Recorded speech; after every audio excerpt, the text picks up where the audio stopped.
Hey stats students, I'm going to show you one more example of factorial analysis of variance.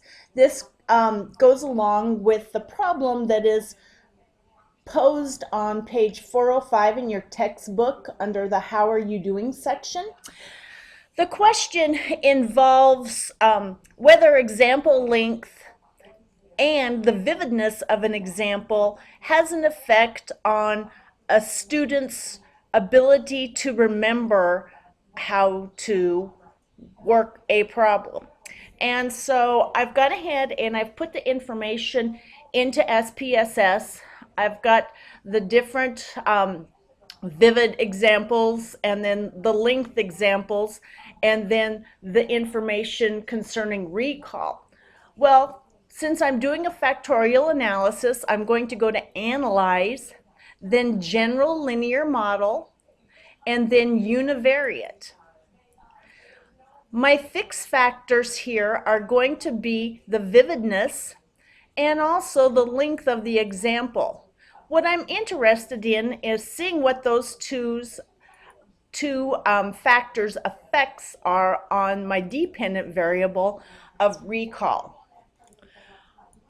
I want to make a plot, and so I'm going to go ahead and put length for my horizontal axis. Normally when you're doing a plot, you want to have the factor that has the most choices on your horizontal axis.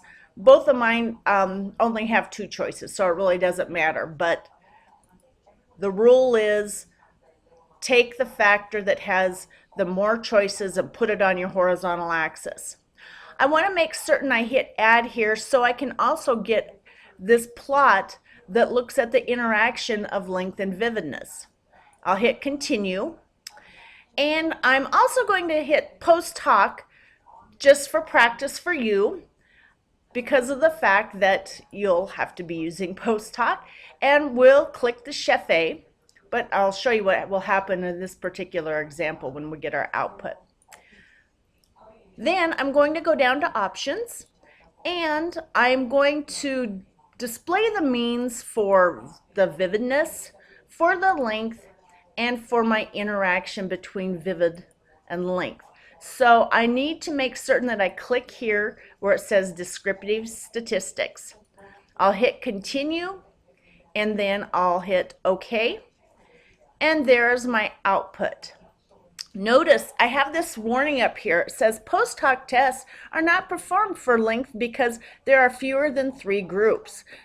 We only use post hoc tests when there are 3 or more groups that we have to compare to see which one. But I only had 2 choices for my factors. Vivid had 2 choices, length had 2 choices. So that didn't play into effect of us having to use a post hoc test. Then I get my descriptive statistics that shows my means and my standard deviations for both the examples' vividness and their length. And now I can go down to my ANOVA chart here. My tests of between subjects effects. So what I am primarily interested is looking at the F values and then the significance to determine if there is any significance. First off, remember that the significance level for this particular problem and the ones that you've been working has been 0.05.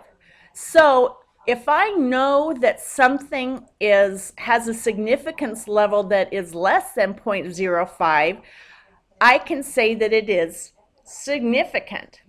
So for example, and that makes sense here because if you look at this F value, which is a very large number, that's telling me that length is falling within the critical region. Therefore, I should be able to reject the null hypothesis here.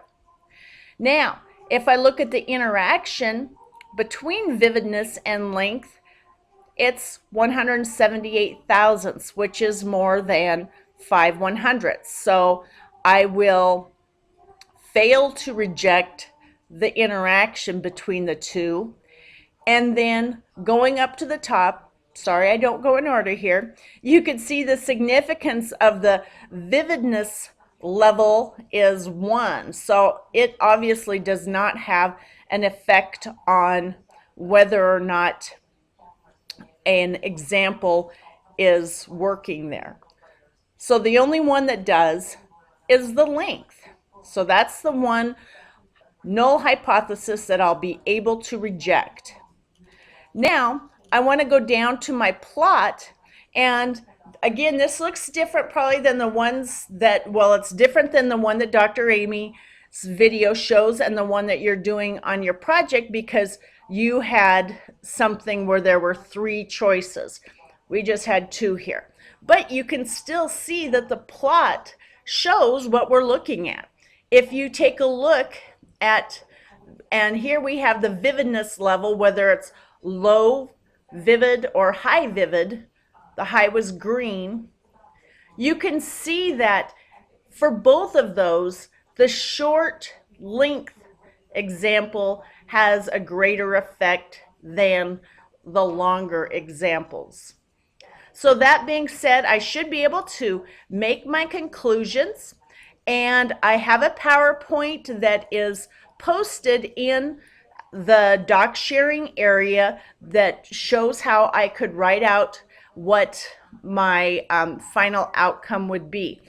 Also, I'd like to remind you that if you have a F value that is very close to an alpha value, try looking at your F ratios then, your F values. That will help you to determine. Use the table in the back on page 669. Thanks everyone, and I hope this will help you be successful on your Unit 9 project.